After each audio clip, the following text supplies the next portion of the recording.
Hello student, आज हम लोग ऊंचाई दूरी से संबंधित कुछ प्रश्नों को देखेंगे जो कि दिए गए हैं। एक मीनार की ऊंचाई 20 मीटर है। जमीन पर बनने वाली इसकी छाया की लंबाई 20 कड़ी में 3 मीटर है।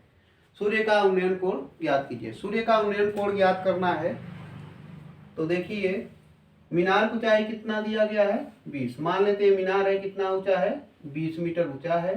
और बनने वाली जो छाया है, छाया होता है कितना है 20 कड़ी में 3 है।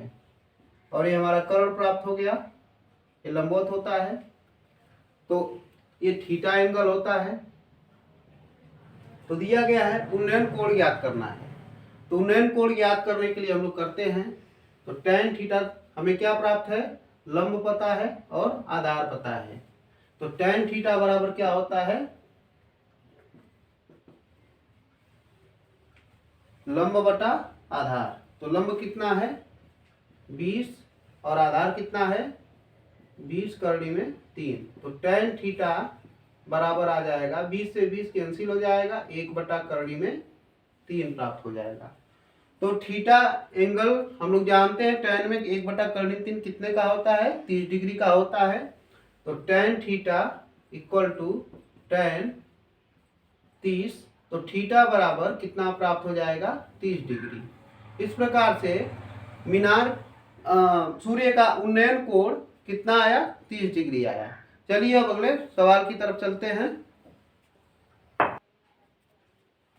चलिए अगला क्वेश्चन देखते हैं। 36 तल पर स्थित एक मीनार की परछाई सूर्य का उन्नयन कोण 60 अंश से बदलकर 30 अंश होने पर 40 मीटर बढ़ जाती है। मीनार की ऊंचाई ज्ञात कीजिए। तो मीनार की ऊंचाई मान लेते हैं h है। माना मीनार की ऊंचाई h मीटर है। तो चित्र बनाते हैं। 36 तल पर स्थित एक मीनार की परछाई सूर्य के उन्नयन कोण से कितना है 60 अंश है। तो ये मीनार हम लोग बनाते हैं। 36 तल है, 60 अंश से बदल कर कितना हो जा रहा है 30 डिग्री हो जा रहा है। पहले 60 था और बदल करके कितना हो गया 30 डिग्री हो जा रहा है। जब 40 मीटर बढ़ रहा है तब, यहाँ से यहाँ तक का 40 मीटर जब बढ़ जा रहा है तब। तो मीनार की ऊंचाई h माना गया है। मीनार की ऊंचाई h मान लिया गया है। और इसको हम लोग क्या कर लेते हैं, a, b, c और d मान लेते हैं। और ये भी मान लेते हैं, माना BC बराबर x मान लीजिए। BC बराबर x मीटर। तो यहाँ पर x कर लेते हैं।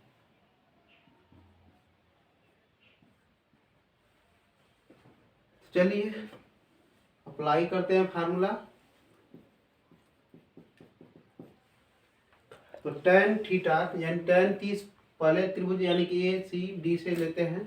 त्रिभुज ACD से, तो समकोण त्रिभुज है ACD को लेते हैं।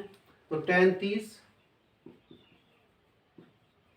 बराबर हम लोग जानते हैं लंब बटा आधार। आधार टोटली कितना होगा 40 प्लस x हो जाएगा इसके लिए। तो लंब h है और 40 प्लस x। tan 30 का मान 1 में 3, h बटा 40 प्लस x क्रॉस मल्टीप्लाई करा लेंगे तो 40 प्लस x बराबर में 3 h। तो वैल्यू हम लोग x के रूप में प्राप्त करते हैं। x इक्वल टू में 3 h माइनस 40। समीकरण 1 कर लीजिए। अब चलिए दूसरे त्रिभुज में आते हैं BCD से। त्रिभुज BCD से, तो tan 60 बराबर लंब बटा आधार करते हैं h बटा x। tan 60 का वैल्यू हम लोग जानते हैं √3 होता है h/x। क्रॉस मल्टीप्लाई कराएंगे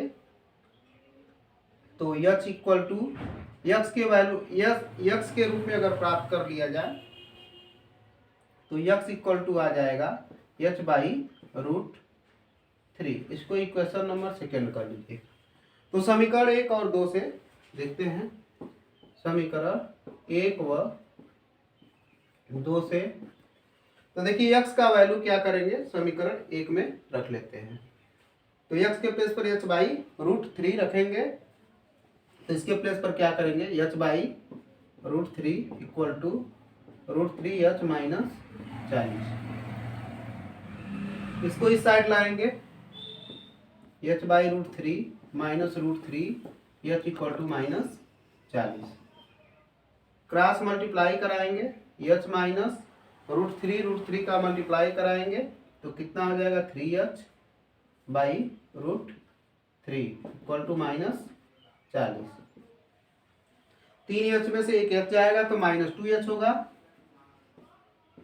कड़ी में 3 बराबर -40। माइनस माइनस कैंसिल कर लेंगे, इस साइड देखते हैं तो आ जाएगा 2h/√3 इक्वल टू 40।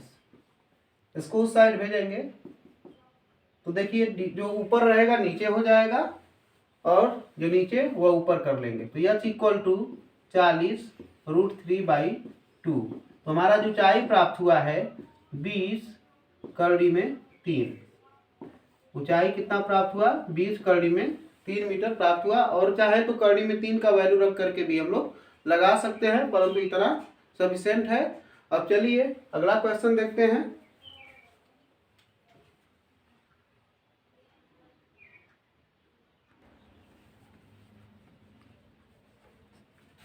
दस मीटर ऊंचे भवन के शिखर से एक केबल टावर के शिखर का उन्नयन कोण 60 अंश है और इसके पाद का अवनमन कोण 45 अंश है। टावर की ऊंचाई ज्ञात करो।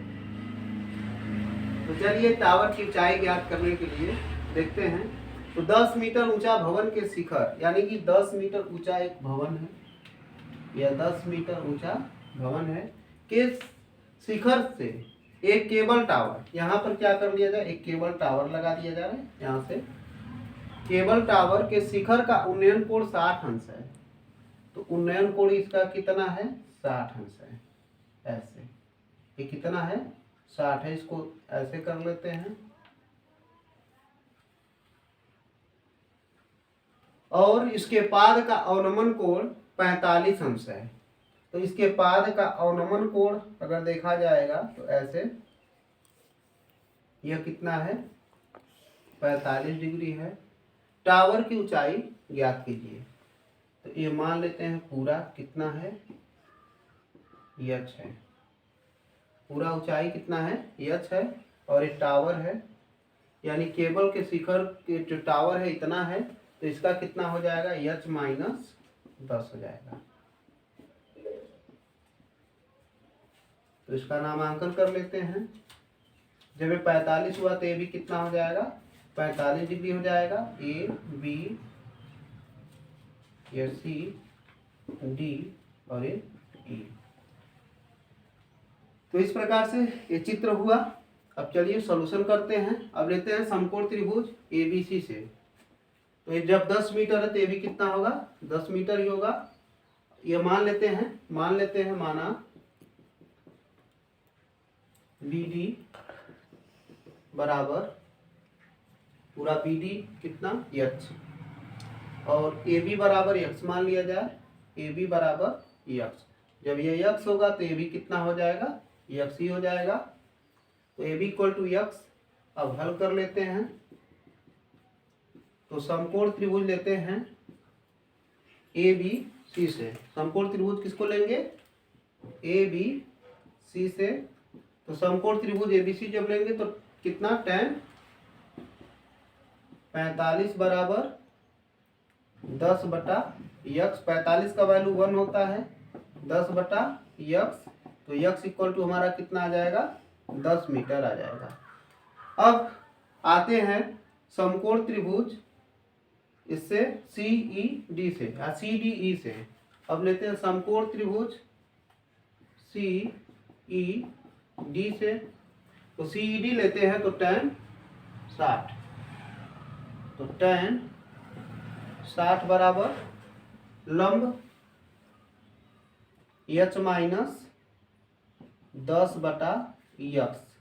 लंब बटा आधार हो गया, x है ही, सी की दूरी है, तो tan 60 का वैल्यू करड़ी में 3 बराबर h माइनस 10/x। तो क्रॉस मल्टीप्लाई कराइए, तो करड़ी में 3 x बराबर h माइनस 10। तो इतना हो गया। तो x बराबर कितना है, 10 है, तो x के प्लेस पर 10 रखेंगे, तो इसको समीकरण 1 किए रहिए, इसको समीकरण 2 कर लीजिए। लिखते हैं समीकरण 1 व 2 से। तो x बराबर 10 है, तो 10 करड़ी में 3 हो जाएगा बराबर h माइनस 10। तो 10 को इस साइड लेकर आएंगे तो h इक्वल टू आ जाएगा 10 करड़ी में 3 प्लस 10। तो h का वैल्यू प्राप्त हुआ, h इक्वल टू 10 करड़ी में 3 प्लस 10। परंतु यहाँ पर क्या पूछा गया, टावर की ऊंचाई पूछा गया है। टावर की ऊंचाई ये जो लगा हुआ है यह है, तो 10 को घटाएंगे तो 10 करड़ी में 3 ही प्राप्त होगा। अतः टावर की ऊंचाई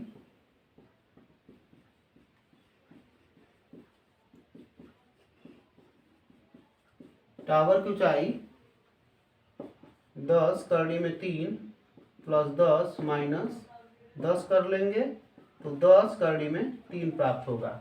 चलिए अगला क्वेश्चन देखते हैं।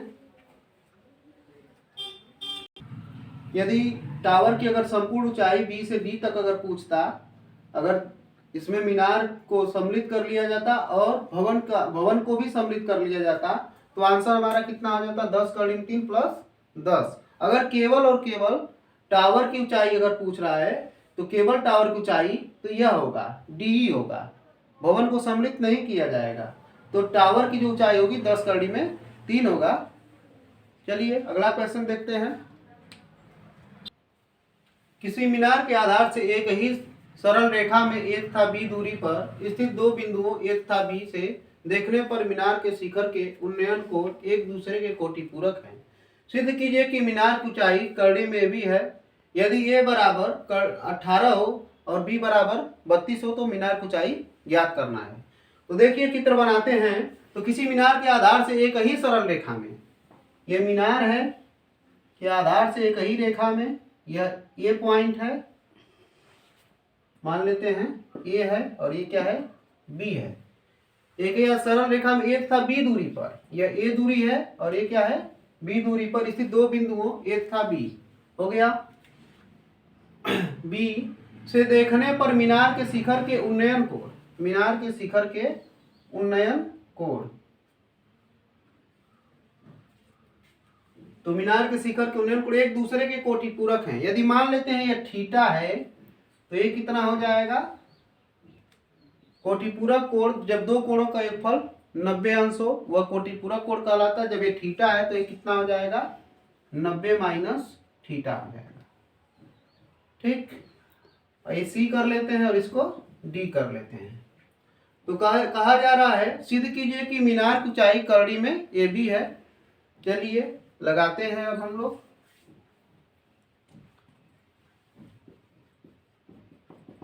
लेते हैं समकोण त्रिभुज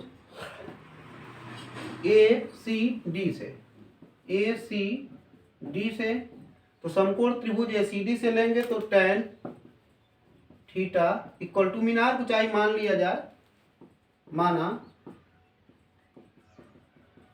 मीनार की ऊंचाई h है, इसको h मान लिया जा रहा है।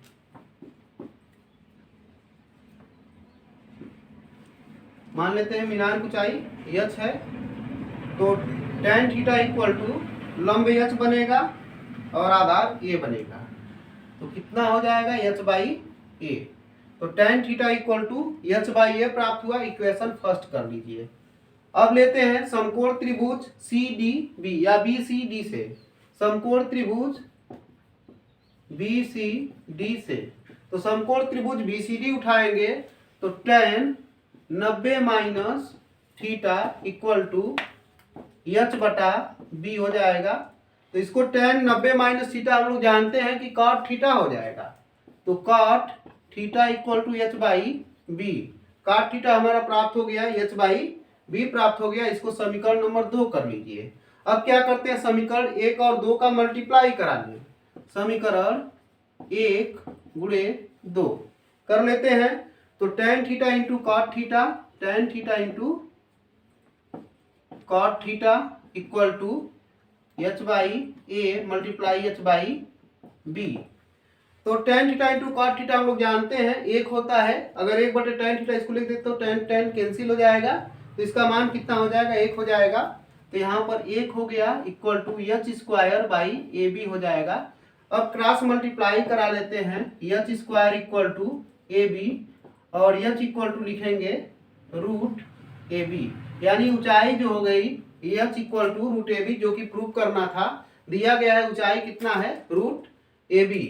तो देखिए यदि a इक्वल टू, अब यहाँ पर दिया गया कंडीशन, यदि a इक्वल टू दिया गया है कितना 18 मीटर और b इक्वल टू दिया गया है 32 मीटर, तो हमें ऊंचाई प्राप्त करना है h इक्वल टू करड़ी में 18 गुणे 32। तो 18 गुणे 32, तो इसको चलिए फैक्टर कर लेते हैं, 3 गुणे 3 गुणे 2, 32 को कर लेते हैं 4 गुणे 4 गुणे 2। देखिए इसमें जोड़ा निकाल लेते हैं, यह निकलेगा और ये भी निकल जाएंगे। तो h इक्वल टू 3 गुणे 2 गुणे 4, ऊंचाई कितनी आ जाएगी, 3 दूना 6 चौको 24, यानी ऊंचाई 24 मीटर प्राप्त हो जाएगी। ऊंचाई 24 मीटर प्राप्त हुई। तो त्रिकोणमिति में संभावित जो प्रश्न है इसी टाइप के आने की संभावना है, और आप लोग इस टाइप से क्वेश्चन को करने का प्रयास करिएगा। फिर मिलेंगे अगले दिन। फिलहाल धन्यवाद।